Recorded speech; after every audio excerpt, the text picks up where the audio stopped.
good news is you have options. The first option, which may sound painful at first, is you can actually bring money to the settlement table in order to satisfy any deficit that you might need in order to satisfy the lender. It may not seem like that makes sense at the time, but in reality, if your carrying costs on the property are several $1,000s a month, any money that you bring to the table could potentially start the clock over for you and put you in a position where you can rebuild your financial status a lot quicker. Now, the second option would be to actually keep the property. Many property owners today who aren't able to sell their properties are choosing to either remain in them until the market recovers or lease them out to cover their expenditures until their equity position improves to a place where they can sell and satisfy the balance on their mortgage.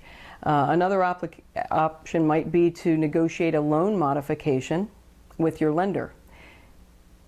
Many lenders today are very willing to consider modifying the terms of your loan in order to make it more affordable to you.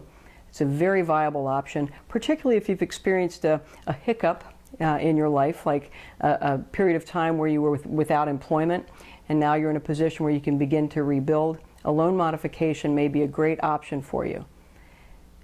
There's also a loan modification program through the government called the Housing Affordable Modification Program.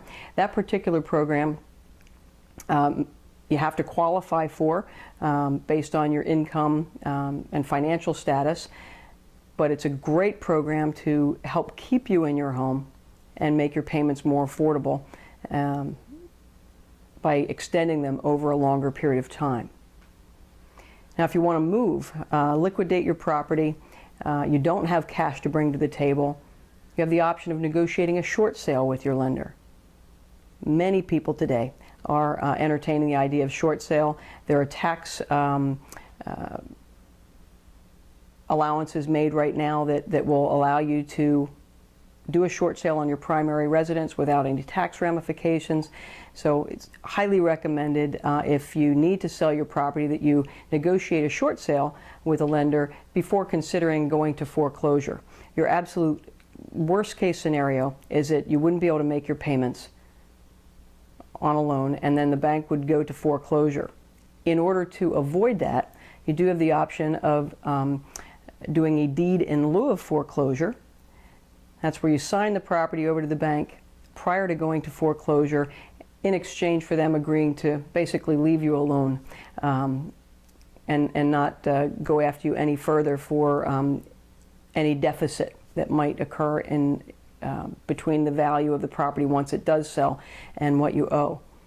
There are tax ramifications to that, so if you choose a deed in lieu of foreclosure, please consult with your accountant first.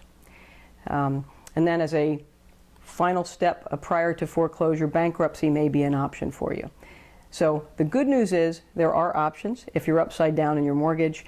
The word of caution is make sure you get good counsel very early on in the game, preferably even before you start getting behind in your mortgage payments, so that you have the freedom to exercise the best option for you.